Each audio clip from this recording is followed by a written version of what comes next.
Het is vreed, 14 maart, de dag dat. Wetenschappelijk bepaald is dat het joer de veiligste dag van het jaar is.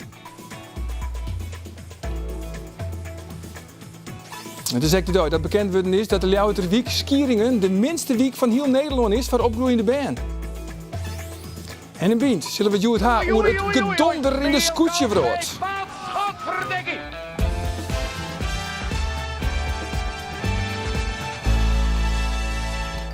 Goeien en welkom bij Bient. Aanstek nog omtinken van de gemeenteraadsverkiezings, want waas je, dan moet alles kleerstingen. En Jappie Tichelaar moet in dat ramt 66 stemhokjes te plak brengen. Maar als het goed komt, dat is nog maar de vraag, want Jappie is in mineur. Carrionsje zo? Ja, en Oké, nou je er in en dat is jammer genoeg in die is wat heger dan mij en die verbiedt me dat om die dingen aan, want het past net bij het geheel. Nou, ik vind het schitterend steen. Oh, is dit zo mooi. Dit weekend dan is het slotfeest van de Nationale Boekenwieken. Het zijn de boekenbal voor lezers. Grutte Nederlands en ook Frieske schrijvers komen morgen naar Ljouwert en zullen dan vertellen over hun werk. Een van hen is Dirk Bolt. Hij is net zozeer schrijver, maar volle meer televisiepresentator en hij reizigt het voor het programma Spoorloos de hele wereld door. Onze zoektocht begint eveneens in de Indonesische hoofdstad Jakarta. In de bocht van de Suriname-rivier ligt Paramaribo. Het tehuis, Balmandir, is gevestigd in de hoofdstad Kathmandu. Om de vele vragen die hij heeft te beantwoorden, beginnen we de zoektocht naar zijn vader in de plaats waar Ronald is geboren, Davao. We komen aan in San José, de hoofdstad van Costa Rica. Bogota, op meer dan 2000 meter hoogte. Een wereldstad in de ijle lucht van Colombia. Ja, Dirk Bolt, welkom hier in de studio. dankjewel. En we hebben afgesproken, we zullen elkaar tutoyeren. Ja, en in het Nederlands met elkaar praten. Dat gaan we ook proberen. Maar gelukkig, ik ben tweetalig. Ik spreek ook Nederlands. Heel goed. Maar ja, dit is een aardige compilatie om even te zien dat je echt overal komt. Ja, hè? ja, klopt. Ja, de hele wereld reis ik wel zo'n beetje over. Al zijn het vaak wel natuurlijk dezelfde plaatsen waar nu eenmaal geadopteerde kinderen vandaan komen. En ja, je belandt niet in het hartje van Afrika, maar over het algemeen zie je een hoop. Ja, en daar heb je nu ook een boekje over geschreven. Dirk Bolt, altijd ergens anders. En dat geldt dus echt voor jou. Ja. Maar waar is dan je thuis? Want ik bedoel, ik snap dat je ook wel eens een keer, ja, dat je thuisbasis. Nou ja, ik woon in Amsterdam en dan heb ik een huis en daar is mijn thuis. Daar wonen mijn kinderen. Maar hoe vaak ben je daar? Ja, de helft van het jaar, zeg maar. Ben ik in ieder geval niet op reis. Althans niet voor Spoorloos. Ik ga ook het liefst, als ik op vakantie wil of als ik met de kinderen uit wil, dan ga ik het liefst ergens naartoe. Willen zij ook lekker ver weg, andere dingen zien en zo. Dus ik reis met plezier en dat is waarom ik de wereld een beetje zie als mijn thuis. Zoals Erasmus dat ook zag. Ja, maar de helft van het jaar ben je dus onderweg. Ja. Als je dan thuis bent, word je daar ook niet een beetje onrustig van? Ja. Weet je, hoe noemen we dat? De rietel in de kont? Ja, ik weet niet, als jullie dat noemen, de riet in de kont, dan wil ik dat graag beamen. Nee, dat is zo. Als het niet een reis in het vooruitzicht is, of een ticket alvast besproken is, dan voel ik me altijd een beetje ongemakkelijk. Dan denk ik, goh, het zal toch nog wel een keer gebeuren. Ja, dat is natuurlijk altijd wel zo. Maar ik ben altijd blij als er een reservering ergens in mijn achterzak zit om weer nog steeds heen dus. te gaan. Ja, Nog steeds, want dat heb ik persoonlijk natuurlijk ook. Als ik ga reizen, je hebt natuurlijk voorpret. En je gaat al helemaal, je maakt je een beetje lekker, zeg maar. Ja. Maar dat heb jij dus ook nog. Absoluut. Het is niet zo van, Nee. dan gaan we weer naar Bolivia, overstappen naar Frankfurt. Nee, helemaal niet. Nee hoor, ik moet volgende week naar Paramaribo toe. Ik verheug me er nu al enorm op. En ik kan daar nu al plezier om hebben dat ik daar, ik ken het een beetje, dat ik daar weer de dingen zal zien die ik leuk vind om te zien. En wil je dan ook altijd bij het raampje zitten in het vliegtuig? Dat hangt er een heel klein beetje van af. Maar ja, het raampje is wel prettig, want dan kun je het hoofd tegenaan leggen. En dan kun je lekker na een paar wijntjes wegdommelen. En dan kom je aan in een geheel nieuwe wereld. Zo gaat dat meestal? Ja, zo gaat het meestal, ja. Is er een want je komt op de meest vreemde plekken natuurlijk. Ja. Is er een plek die je nooit meer zult vergeten? Nou, ik kom natuurlijk nooit op de meest geweldige plekken. Ik kom vaak op plekken die je het liefst zo snel mogelijk wil vergeten. Klottenwijken, vuilnisbelten, kleine rotdorpjes waar eigenlijk gevaarlijke plekken vaak ook. Maar ja, goed, af en toe passeer je toch ook wel hele indrukwekkende dingen. Bijvoorbeeld het noorden van Noorwegen, waar je dan ergens in november het noorderlicht plotseling daardoor overvallen wordt. En elke avond met open mond zitten kijken vanaf zo'n eilandje, vanuit je hotelkamerraam naar het groene licht wat opkomt. Dat is onvergetelijk. En het noorden van Canada, en noem ik veel noordelijke landen, omdat daar de natuur vaak prachtig, zuiver en heel indrukwekkend is. Maar is het een, dit zijn allemaal prachtige plekken natuurlijk. Hè? Ja. Is het een droombaan? Want aan de andere kant van de medaille is natuurlijk wel van, ja, je hebt een gezin, je hebt kinderen, die zie je dus Maar de helft van het jaar? Ja, dat is wel zo. De kinderen zijn het gewend, want die weten niet anders. Vanaf hun geboorte is het zo. Dus dat is een beetje omdraaien, hè? Ik bedoel... Ja, nee, klopt. Nee, maar ik wou het nu ook omdraaien. Okay. Zij miste mij in het begin wel. Ik heb altijd tegen ze moeten zeggen, papa komt altijd thuis. Reken daarop. En nu zij ouder worden, ga ik ze eigenlijk meer missen. Omdat zij gaan natuurlijk langzamerhand het huis uit. En dan mis je ze eigenlijk ook wel als je in Nederland bent. Dus je maakt je kansen wel erg klein door ook nog eens een keertje de helft van het jaar in het buitenland te zitten. Op het zien van je kinderen. Dus dat is wel een beetje waar. Dat is een offer. Ja, een beetje wel. Ja. En natuurlijk altijd heen en weer gereisd. Dat gaat je niet in de koude kleren zitten. Ik bedoel, mijn hele voedingspatroon en slaapritme en weet ik veel wat is toch regelmatig danig in de war. En dat heeft wel het eist zelfs een tol, zeg maar. Ja, want je bent nu 20 jaar al presentator voor Spoorloos. Mensen zijn altijd op zoek naar hun roots. En eigenlijk, dit is zo'n ontmoeting waar we nu naar gaan kijken. Ja. Een Leeuwarden jongen op zoek naar zijn vader in Las Vegas. Ja, klopt. Ja.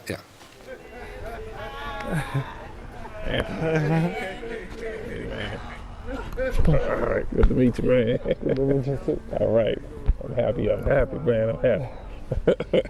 All right, let me introduce you to your sister, Alicia, Anthony. Okay, this is your other sister, Alexis. All right. This your brother, Marcus. All right. This your grandpa. Hey, give me a hug, man. I don't want no hand and shoot. Welcome. Glad to finally see you, man. Yeah. Okay. This your grandmother. Hi, Anthony. Ja, een hele grote familie was dit. Herinner je dit nog? Ja, zeker. Ja, was natuurlijk het is elke keer weer een emotioneel moment. Ja. Maar heb jij na 20 jaar ook nog wel eens toch wel weer een brok in je keel? Ja, dat hangt heel erg af van de mensen die je tegenkomt natuurlijk. De ene die je vindt is je sympathieker dan de ander. Maakt meer indruk dan de ander. Het ene verhaal je vindt is soms ook wel eens iemand vreselijk onsympathiek, maar je moet toch op zoek. Ja, natuurlijk. Je komt ook mensen tegen waarvan je eigenlijk denkt, nou, is je verhaal wel helemaal zuiver op de graad? Ben je jezelf eigenlijk wel zo aardig als je kind graag wil dat je bent? Hè? Want ik gun natuurlijk iedereen die zijn familie zoekt een zo aardig mogelijke moeder of vader. En als die combinatie mooi is, en dan hangt het ook een beetje af van de ontmoeting waar je daarnaast zit te kijken, dan kan het heel erg mooi zijn. En dan sta je zelf ook wel met een blok in je keel, zeker. En je ziet namelijk hoeveel het de zoekers doet. En dat is heel erg, dat dragen ze heel erg op je over als je daarbij bent. En dan ga je ook heel erg mee in die emotionele beleving. Want we zien natuurlijk op televisie, het gaat altijd goed. Of meestal gaat het goed. Ja. Maar dat gaat natuurlijk ook wel eens niet goed. Ja, en dat laten we toch ook wel zien. Ik bedoel, mensen zijn dood. Mensen zijn heel af en toe komt het voor dat mensen totaal onvindbaar zijn, maar dat gebeurt niet vaak. Niemand is echt onvindbaar in deze wereld? Het is wel eens een paar keer gebeurd. Ik denk in die 20 jaar misschien 3 keer. Dat je echt gewoon met lege handen terugkomt. Maar ja, soms zijn de mensen dood. Andere keren willen mensen niet. Dat gebeurt ook nog wel vrij regelmatig. En ja, dat laten we wel zien. Dat zijn soms hele vervelende momenten. Want ja, dat gun je ook niemand. Dus dat vind ik dan ook teleurstellend. Maar het gebeurt en we laten wel de dingen zien zoals ze gebeuren. Maar gelukkig gaat het meestal wel goed. Want anders zou je ook de reden van je bestaan een beetje onderuit halen. Ja. Nog even kort, want straks het slotfeest van het Boekenbal. Ja. Daar ga je ook wat vertellen. Wat is je boodschap? Weet je dat al? Ja, nee, dat weet ik niet. Ik zou zeggen, hou elkaar zoveel mogelijk in de gaten. En raak elkaar niet kwijt. Dat is eigenlijk het belangrijkste, denk ik. Goed. Bedankt voor je komst hier naartoe. Het Boekenbal, vaar lezers. Mooi Dirkbord. Start van Joen bij Tresor in Ljouwert. En er bin nog kaarten. Dan, in Uzeriege, hoe de gemeenteraadsverkiezing treft collega Liesbeth de Boer, meesken, die te verzwargen matten, dat waasje alles kleerluid en shit. Ek Jappie Tichelaar, die de 66 stemhokjes van de gemeente Zuidwest-Friesland te plak brengen mat. Ze treft hem in mineur, omdat hem correct verbeen is, zien werk te doen op klompen.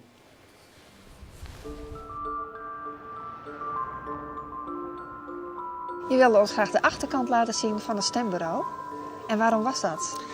Nou, vooral omdat wat mensen zich denk ik niet realiseren is dat er echt een heel proces nog rond die verkiezingen zit wat je niet ziet als je op een ochtend naar zo'n buurtcafé of dorpshuis gaat om je stem uit te brengen. En dat is een proces wat van allerlei rituelen en codes omgeven is, maar wat volgens mij ook heel goed laat zien dat er ontzettend veel, ook heel veel vrijwillige inzet nodig is om het mogelijk te maken dat jij je stemrecht ook uit mag oefenen. Het is ook een soort verkapte oproep om, kom toch vooral, hè, want het is wat waard. Ik zou zeggen, kom mooi. Nou, mooi. Kijk, dadelijk naar het nagedeelte. Dit is eigenlijk een oude gedeelte van vroeger. Maar dit zijn uw stemhokjes. En Het is eigenlijk heel simpel. Dit is het tafelblad en dan is het de kwestie van... Zo, dat zie je dan weer correct, hè? De opstelling is dus zo dat je eigenlijk net zien kan wat de persoon binnen in het hokje doet. Je kan wel zien dat er in gaat en dat het bezet is of net bezet. Want ja, de mensen achter die tafel die moeten natuurlijk weten hoe ze krijgt stemmen, links of rechts. Ja. Links in dit geval is het CDA, dat is niet. Nou, Partij van de Arbeid, CDA, dan kiezen ze dat al zien. Eigenlijk moet je het hele papier uitvouwen. Ja. Nou, nee, dat kijk het. Wat mag je daar ook gewoon vertellen? Nou, je klappen ze verriepen. En We hebben wel eens beleefd dat Maas om zo'n uur het stembureau aan het hiepen weer. En dan weer de ploeg van gemeentewerking er al met de boor bij om het slot druk te houden. Totdat de beheerder nog heel in pyjama met de jazeroer op een fiets omzetten kwam om alsnog de doorriepen te doen. Nou, toen kon de stemming toch nog om jouw wachten beginnen. Carrionsje zo? ja, en Oké, joh. nou je er een en dat is jammer genoeg een die is wat heger dan mij en die verbiedt me dat om die dingen aan, want het past net bij het geheel. Nou, ik vind het schitterend steen. Oh, is dit zo mooi. Ja, dat vind ik ook. En Ja. ik kies voor zeggen van ik ken, dat is die vrouw van de Jerapels. Oh, ja. Dat liefje, dit is in haar arm. Maar zonder nou dat ik die klompen net met on heb man. Nou, is ja mooi man. Dit is dan een prachtig geheel. Ik kan ook zeggen dat dat net stiet. Het past dan eens mooi bij je. En ze zijn arbotechnisch goedkeurd, alleen de man vindt het net in het geheel past. Misschien dat het de volle stads is, ik weet het niet. Ja, dat zou kunnen. Als je bijvoorbeeld krijgt als een verpleeggoeders, daar zitten mensen in die wolken stemmen, want dat moeten ze natuurlijk van hun dwan. Ja. Ja, en soms dan ben ze helemaal bibberig en ja, dat is lastig. Want Ja. eigenlijk de mensen net in het hakje assisteren. Nee. Ze moeten zelf die stem uitbrengen. Dat is ik Ja, lastig. Ja. Dus dan krijg je wel eens van die kleurplaten om het samen te nemen. Ja. Ja, dat shirt er net uit. En ja, Nee. dan moet je beoordelen van, is het goed of net? Wat gaat er het meest fout? Nou, vaak als mensen dus een volmacht hebben, dus als ik voor een oor stemmen moet, dan moet je 12 volmachten dus hebben bij het uitbrengen van hun eigen stem. Ja. Nou, dan is dus de bedoeling dat je een eigen legitimatiebewijs meeneemt. Maar ik dus een kopie van 1 of 2 volmachten die het heeft. Nou, Ja. vaak worden dus de volmachten van die persoon waar ze voor stemmen met de won om en dan vieren ze hun eigen. Maar de kieswet is zo van, daar mag hij precies aan houden. Want zodra er iets is waar een oor de vinger achter krijgen kan en zei van je hem net aan de regels houden, dan kan het zo volle consequenties hebben dat zelfs een stemming ongeldig maken worden maakt. En als hertellingen het waar maakt, omdat er onvolkomenheden op stembureau constateerd werden. Ik heb ook geval, dan zit er een famke achter de tafel van het stembureau. En dan komt haar Beppe langs. Hoi Beppe, goedemorgen, hoe is het? Nou, hartstikke goed, ik wil even stemmen. Mag ik uw stem, of een legitimatiebewijs wel even stemmen? Ja, dat komt natuurlijk heel vreemd oer. Ja, maar ik denk net dat het van die nodig is volgens de pers, want dan wordt er bijna gestemd. Maar als het dus te vol is, dan kun je hem daar even gewoon drukken. Aanstampen. Daar is het Aanstampen. voor. Prachtige kerel, die Jappie Tegelaar. Absoluut. En dat laat natuurlijk ook zien hoe de achterkant inderdaad eruit ziet. Ja. Het is behoorlijk wat georganiseerd moet worden. Wat me wel wat zorgen baart voor deze stembusgang zijn de opkomstpercentages. Wat je gewoon ziet, doet mij inmiddels ook wel een beetje nadenken over, oké, is dit nog wel de vorm om ervoor te zorgen dat we met z'n allen ook gebruik maken van ons recht. Een heel wezenlijk recht ook. En dat we weer dat besef beginnen te krijgen van waar we op stemmen. Dat heeft een connectie met wat er in mijn dagelijks leven gebeurt. Nou ja, ik hou mijn hart vast. Ik ben een democraat. Ik hoop op een super opkomst. En ik hoop ook met dit filmpje mensen ook een beetje te laten zien. Zo van, democratie is dus ook heel iets waardevols.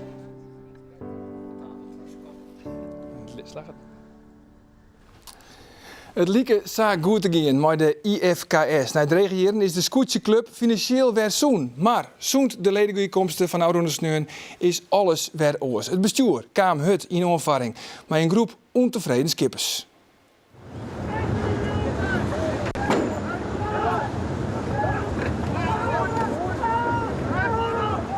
Daar brullen ze nou. Oei. Michiel Kalsbeek, wat schotverdikkie. Het draait alweer om de verdracht van Ab Borg als de nieuwe voorzitter. Hij leidt bij gewoonleden net goed. En het gevolg, het bestuur stapt op, maar hier is laatste dier nog wel het royeren van kampioenskipper Sikke Heerskop. De IFKS liep het waarom bij Ik praat daarover verder. Maar uw vestzakkundige Age Veldboom, het scootje orakel Klaas Jongsma en bestuurslid van de IFKS Eelke Boersma. Heren, alle drie welkom. Laat ik bij die uitzetten, Age. Waarom je dit nou die sa on het het? Nou, dat is eeuwig schande. Dit hier nooit zou matten. Want? Dat is uw club, uw scootjeclub. En wij moeten simmers zielen. En die wedstrijden zijn belangrijk. En de meanskip van die 60 skippers. Die het alle keer maar één doel hebben. Een scootje in de vloot houden. Simmers mooie wedstrijden zielen. En natuurlijk moet je daar een goede club voor hebben. En een goed bestuur. Maar dit wordt zeer. Bij die. Natuurlijk. Ja. En ik voor elke nier in die zaal. Klaas, hier het bestuur. Dit voorkomen kind? Ja. Op deze manier is zeker, want is haar beetje het maatkamps heb ik wat ontkend. Dus ben ik wel waarschuwen van de vormen een groep en dat is een ontevreden groep. Dat is meer als Robert de Jong die we krijgen even de hingjes zeggen en zeker Heerskop die het natuurlijk de zaak onviert en Floris Botema die altijd over de papieren bij me krijgt. Nee, daar zit achter een wat grotere laag. Maar dat heeft het bestuur net jongen. Klopt het dat, Eelke? Hij je een beetje onderschat? Ik weet net of we het onderschat hebben. Maar de sentimenten bij de skippers? Net onkomen, John. We wisten wel dat net als niet een vader Borg stemmen zou, maar dat hoed ik net. Want dat zou te mooi wezen. Wij hier een goede kandidaat voorzitter in uw midden hellen. We hebben van tevoren naar andere kandidaten zocht. Ik werd de groep van Sikke en Floris omzocht. Maar die je niet het wou? Die net invoerd wan. Dus toen op een gegeven moment hebben we bij Maarten een knoop hakken. We vregen Ab Borg en die had zei ja, ik wil wel. En daar stiert het bestuur van jouw kant achter. Het enige probleem wat er wezen zou, dat er geen voorzitter meer wezen kon van de commissie-generaal. Want dat die de verrekte goed. Ja. En die commissie die rent als een trein. En wij zeiden, dan kan hij de vereniging leren. Maar daar zit nou dus het kniepenpunt, hè, Ab Borg. Maar en Sikke Heerskop is nou railleerd, want hij wordt een beetje zoen als zonderbok. Hij is net railleerd. Net railleerd? Hij had een brief gekregen, een oude notitie. Ja, dat het voornemen, dat is dus... Nee, hij is railleerd. Hij is railleerd, toch? Ja, ik ga mij Sikke bellen en hij zei het echt. Ja, ik heb een aantekenenbrief gekregen dat ik railleerd ben. Klopt. En hij zei, ik ben er oud. Want ik ging hem vragen of hij joen hier rond parteer wil. Hij woe net. Nee, hij wil helemaal net in de media. Hij komt mooi met een officiële reactie. Hij zei emotioneel. Net omdat hij het net maar zien is om Ab Borg als voorzitter. Maar hij is railleerd omdat hij de vergadering oud ondersteunt. Dusdanig frustreerd heeft. Dat er een hele ongeldige stemming ontstier. Een presentielijst die het net dood. Ja, want hij had al je volmacht toch? Die hij al je invult om Chin Ab Borg te stemmen. Er staan een aantal namen op van mensen die het net winnen. En dan weer duidelijk. Maar hij bent toch al je boeven bij de IFKS? Dat mag toch? Nou, nee, dat zei het verkeerd. Nou, ik denk dat want ten eerste vind ik... goede skippers en het zijn vrije mensen, want de skipper is basis. Het ben cowboys. Dat zei Klaas altijd. Het ben cowboys. Nee, maar wacht Klaas geen verstand van. Hij kan beter gevochten jongens en ben baasjes, want ze ben baas op een eigen schip. Precies. En ze moet een team aansturen en een scootje. En dan in zijn vergadering, ja, hij je net het wel met watjes. Nee. Maar het gaat net om Ab Borg. En dat Ab Borg is een goede man. Dat is ook een capabele man. Absoluut, het gaat om dat er is een soort sentiment. En dat in bij keertjes dat krijgt ze. Die hebben ik heel dag verzoen op de zwetten van het bestuur. En nu zit ze, hoe komt het sponsorschip waarom? Van Oranje Woord. En nu denken ze denken die man die hing je daar wat op dat achterdek. En dan pak je wat aan en sigaar ook. Nee, het is een heel soort werk. Wat zulke mensen doen. En maar even dan het u oude ondersteunen erg stutsen. We binnen meestal alleen nog Willem het langer zitten en de rest die is hier bestuurslid nou. We kwamen in eigenlijk viertehandel te lonen. En daar is het bestuur aan de slag in. Er is een paar mensen die de business club op poorten zetten. Die hadden verzorgen dat de IFKS bij stier werd te stier. Maar hoe skeerlijk is dit nou van de IFKS? Hoe skeerlijk is dit? Skeerlijk. Ja, dit moest net. Dit hier nooit maten. Dit is toch slecht voor sponsors? Ja, en die zijn namen van de IFKS bent, die wil dan net zo chaos. Ja, nee. Wacht even, Eelke. Je moet de lijnen waarom reek lezen. Je moet de Schendheim weer wat bij me krijgen. Je moet even zien, waar staat zeker nog voor. Waar staat Floris nog voor. voor, waar staat Robert voor. Nou, dan ga je draaien. En dan moet je even zien, wat doen we met Tom Brundel en met de club daaromheen. En Tony, dat is een rustige club. Daar kan je best wel wat mee uitvinden. Tony Brundel zei Maar juist daar van... staan wij wel verriepen. Wij willen wel zien hoe het weer eruit komt. En het gaat net om Ab. Het gaat in feite om... Maar daar wil ik toch wat in inbrengen. Want Ab Borg is voorzitter van de commissie-generaal. Die moet er dus verzwargen, die moet al die skippers controleren. Ja. En die skippers die zie je toch altijd een beetje de grenzen op van het talentbare. Ja. Dus het is altijd een beetje een natuurlijke spanning zit daartussen. Ja. Dan is het toch helemaal net verstandig om juist Ab Borg naar voren te Ja, komen. maar dan is hij net meer in de Maar hij commissie-generaal. de commissie-generaal wel, hè? Ja, maar goed, dat oud zeer zit er misschien nog wel. Nee, dat bij misschien een zeker nee, heerschap. er is wat oors. Maar dat maakt dan net spelen. Nee, er is Je wat bent toch oors. volwassen meisje, maar Nee, en we Ja, kennen ik beziek je mij een beetje te verplaatsen in die skippers, in die cowboys. Oké, ik zeg nee, zeker als een grote zakenman die goed weet waar hij mee bezig is. Die altijd met zaken van is. Dus is ik niet even bezig. Dan kan je toch het ik range in van het toelaatbare, prima. maar is een scape. Maar dat kom ik elke dag zien. Dat hindert niks. Oké. Dat je de grenzen opziet, prima. Maar als je doorheen gaat, moest ik voor de consequenties staan. En dan moest je accepteren dat ze is als een grote kerel. Want als een grote kerel heeft die grens opzocht. En dan moest je hem ook accepteren als grote kerel. Maar Hellet houdt de IFKS zeker heerskop toch de regerend kampioen. Hij is ook nog eigenaar van Verskate scootjes binnen de IFKS-vloot. Hoorde je hem binnenboord? Of is hij aan zijn fort? Dat zullen die leren moeten. dat lijkt hem aan hemzelf. Hij had zeker excuus aanbiedt. Want het is een demissionair bestuur en het is een ongezing tarwaaiement. Maar er moet een nieuw bestuur komen op 24 april. Ja, maar excuses van Sikke Heerskop. Zullen er echt een knieval komen van Sikke natuurlijk. Heerskop? Ik ken de man net zo goed, maar dat liep maar net een man van een Monsieur knieval. die had krijgt voor 60.000 geïnvesteerd in dat mooie schip. Dat doe je net samen. Die man is er met hart en ziel bij belutsen. Alleen nog, het moet wat in het verstaan. En dan moest even goed jaren. Die skippers die in het protestsfeer zitten, dat ben er volle meer aan deze traaien die we nemen. Volle meer. En dan moest even zien, moest naar luisteren. Het bestuur had er wat overheen, jongen. Ze had Willem Hornstra, de voorzitter, die zei... we hadden het net in de gaten zo dat dit zou escaleren. Zo. Dat er stemmers komen zo'n best. Maar er is ook een hele ronselpartij van tevoren geweest. Er zijn meisjes opbellen. Na de vergadering hebben meisjes mij bellen. Ik ben benaderd door zeker en consorten. Om Chin Abborg te stemmen. En die heb ik tegen mij zijn. Als ik van tevoren weet niet wie Abborg wie, ik voorstemd. En die heeft Pieters hier op een holle. Want dit is een capabele vent. Ik zag wel hij voor. Maar het gaat hem volle meer. Wat door die topsporters, dat is het met de KNSB XA. Met Sven Kramer. Die zitten ik een beetje te tetteren. Van wij zitten altijd maar te trainen. Ja, mij dat. Sven Kramer baat er 1 miljoen van. En er zijn een heel soort vrijwilligers die werken hard deden.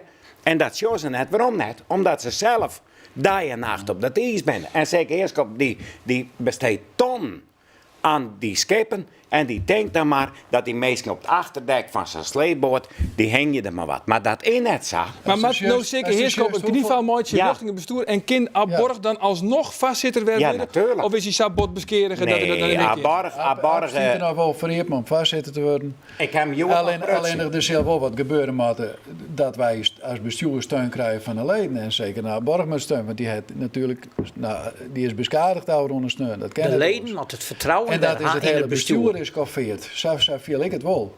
Wij zijn gecoffeerd door het gedrag van oude ondersteuning. Maar kent ik zou wij Wij zeggen doen dat een heel soort werk voor de vereniging. Wij binnen, nou, per dag zit ik als secretaris ben, per dag 2 uur in de maand. Dat neem ik van je hoor. En ik ga elke keer naar vergaderingen toe en dan is er weer eens wat oors. En er is net een bestuurslid wat nou een declaratie in zin heeft. Dat is al je liefdewerk en oud papier. Sorry, ik mag je even onderbreken voor de eindconclusie. Want komt het goed, man, hier aan tafel? Komt het nog goed? Het komt is het net meer als een rimpeling in de vijver? Of is het echt Nee, dit is een flinke golf. Een flinke maar golf? ja, dat jij ik bij de IFK's. Want het is de ene golf naar de oren broester. Maar dit rijdt hem weer op. Dit viezen weer uit. Destijds hier wel iets vermochten. Ja, destijds hier met bakstagen en radiaalhoeken. Maar nou, er moet versield worden, dit is immer. De mooiste heerskap, de regeringskampioen. Mij een bestuur en mij al die skippers die het zien. Zeker, maar ja, natuurlijk dat zeker bij mij. En Abborg als voorzitter. En natuurlijk rommelt er dan in en de knort in en dat maak ik bij 80 man. Ik ben blij. Nou, hebben we dit mooi krek van het weekend weer even oplost. Ja. Zo makkelijk is het dus. Heren, ons vier, manje, dan ben wij er weer. Dan vertelt Rijtse Spanninga hoe het verschil tussen Frieske Parmaham en de echte Italiaanse Parmaham. Of is er misschien wel heel nog je verschil. Daarom meer, takomanje. Goed weekend. Dag.